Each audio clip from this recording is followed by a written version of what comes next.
Ilgai savaitgalį Lietuvos sporto gerbėjų laukia daugybė tarptautinių ir Lietuvos čempionatų varžybų. Pirmą kartą Lietuvoje žais pasaulio elitui priklausantys paplūdimio tinklininkai. Vilniuje šeštadienį ir sekmadienį vyks Europos tinklinio konfederacijos kontinentinės taurės varžybos. Jose kovojama dėl kelialapių į Rio de Janeiro olimpines žaidynes. Čia yra aukščiausio lygio sportininkai.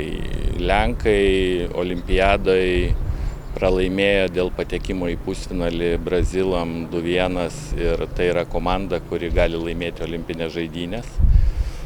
Čekijos yra šiuo metu pasaulyje 3, 4 ir jos tikrai visos bus olimpiadoje, Slovakės, tai tokio lygio sportininkų nebuvo dar Lietuvoje. Moterų turnyre Lietuvos tinklininkė susitiks su čekėmis, slovakėmis ir serbėmis. Vyrų turnyre lietuviai susitiks su serbais, lenkais ir estais.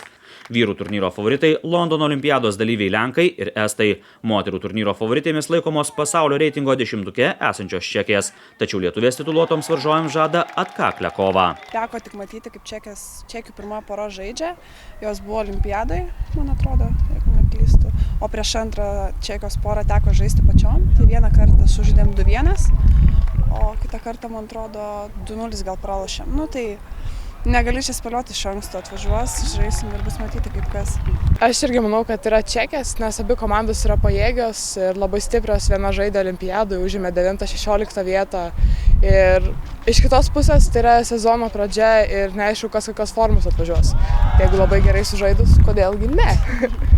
Čekės tikriausiai stipriausios laukia, ne? Be abejo, čekės. Slovakės, nors irgi yra labai pajėgi pora, bet jos nusileidžia čekiam. Dar čekės, manau, kad galva aukštesnės.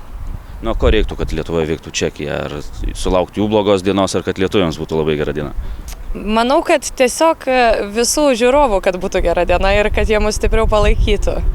Nes vis tiek tada tokia savijauta keičiasi, jausmas yra geresnis, žymiai maloniau žaisti, kai palaikymą jauti iš užnugario. Vilniuje vykstančio 3 etapo nugalėtojai pateks į finalinį etapą ir tęs kovą dėl olimpinių kelialapių. Didžiausios lietuvių viltys siejamos su pasaulio jaunimo vicečempionų pora Ieva Dubauskaitė ir Monika Povilaitytė. Man tai kol kas tai labiau atrodo svajonė negu kažkoks tikslas, nes dabar koncentruojamės daugiau į šį sezoną. Bet galimybė patekti yra per šitą kontinentinę taurę, kurią mes žaisime savaitgalį. Ir kita galimybė yra pagal reitingo taškus. Aš irgi gal vertinčiau, kad čia būtų kaip svajonė labiau, nes dar reikia visų pirma išmokti žaisti normaliai, o tada jau galvoti apie olimpiadą. O svarbiausia dabar papulti į suaugusių čempionatus ir gerai pasirodyti. Negaliu pasakyti, kad jos tikrai pateks, jos yra jaunos, per jaunos šitam sportui.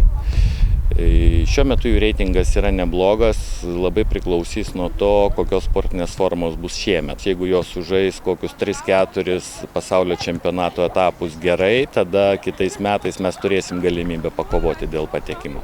Po 2 savaičių Vilniuje vėl vyks tarptautinės paplūdimio tinklinio varžybos Rytų Europos čempionato etapas.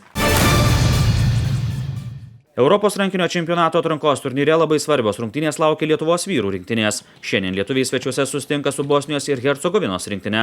Atsakomasis šių komandų susitikimas vyks sekmadienį Kauno sporto halėje.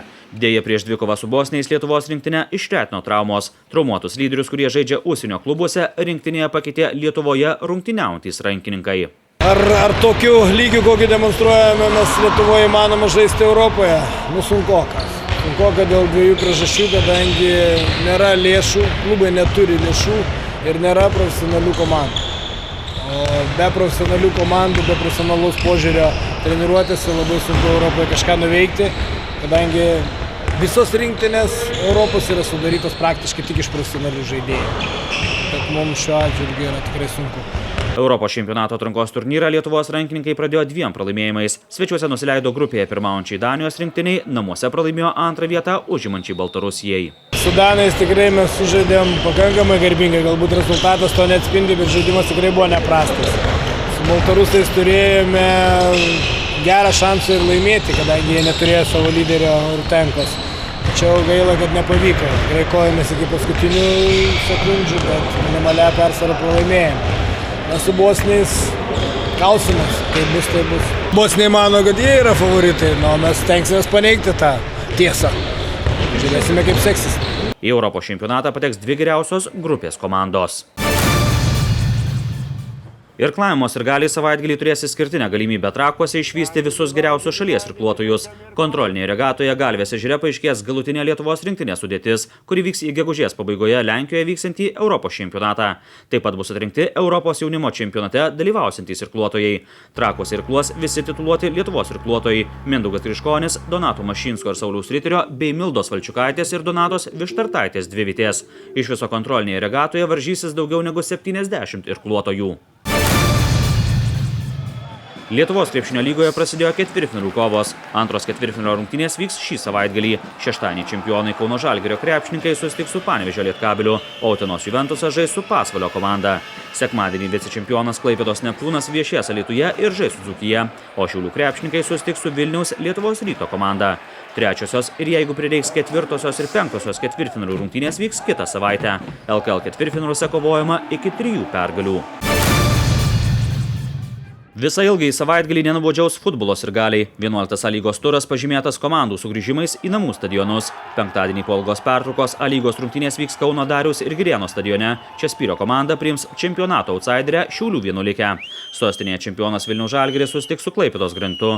Šeštadienį į namų stadioną grįžta Pakruojo Kruoja. Vicečempionai susitiks su lyderiais Trakais. Pirmą kartą šį sezoną vyks rungtynės ir centrinėme Klaipėdos stadione. Atlanto futbolininkai priims Utenį. Sekmadienį Marijampolės Sūduva susitiks su Kauno Stumbru. Lietuvos čempionate pirmauja Trakų futbolininkai. Jie rungtynėmis mažiau sužaidusį čempioną Žalgirį lenkia 1 tašku. 5 taškais nuo Trakų atsilieka 3. vietą užimanti Sūduva. Elektrėnuose savaitgalį virs vandensvydžio kovos. 3 dienas čia vyks Lietuvos vandensvydžio čempionato antras turas. Lietuvos čempionate dalyvauja 5 komandos – Alytaus Dzūkijos Vandenis, Kauno Bebras, Vilniaus Baltic Amadeus, Elektrėnų sporto centras ir Vilniaus Eurocam. Prieš pusantro mėnesio vykusiame pirmame Lietuvos čempionato ture visas 4 pergalės iškovojo čempionų titulą ginantys Baltic Amadeus vandensvydininkai. Antrą vietą užima Kauno Bebras, 3 Elektrėnų komanda. 4 vietoje alytiškiai taškų neiškovojo outsiderė Vilniaus Eurocam komanda. Sezoną pradėjo Lietuvos buriuotojai. Ketvirtadienį Nidoje startavo Lietuvos buriuotojų sąjungos taurės varžybos. Jos vyks dar 3 dienas. Buriuotojai varžysis Optimist, Laser Standard, Laser Radial, Laser 4-7 ir Fin klasėse bei burlenčių varžybose. Dėl Lietuvos taurės kovos daugiau negu 150 buriuotojų iš Lietuvos, Latvijos ir Estijos. Regatoje dalyvaus ir kelialapį į Rio de Janeiro olimpinės žaidynės jau iškovojusi buriuotoja Viktorija Andriulytė. Biliardo mėgėjos kviečia Lietuvos snukerio čempionatas. Jis vyks šeštadienį ir sekmadienį Vilniuje. Geriausi šalies snukerio žaidėjai varžysis 3 sostinės biliardo klubuose. Geriausių 8-tukas rungsis sekmadienį KN klube. Lietuvos snukerio čempionate dalyvaus daugiau negu 100 biliardo meistrų. Lietuvos čempiono titulą 2 metus iš eilės gins Simonas Dragūnas. Pagrindinis jo konkurentas Lietuvos biliardo talentų laikomas pirmo 100 taškų serijos oficialiame turnyre autorius Vilius Šultė Ebertas. Geriausi Lietuvos snukerio žaidėjai birželio pradžioje žais Europos čempionate. Prisijungė 3 turnyro.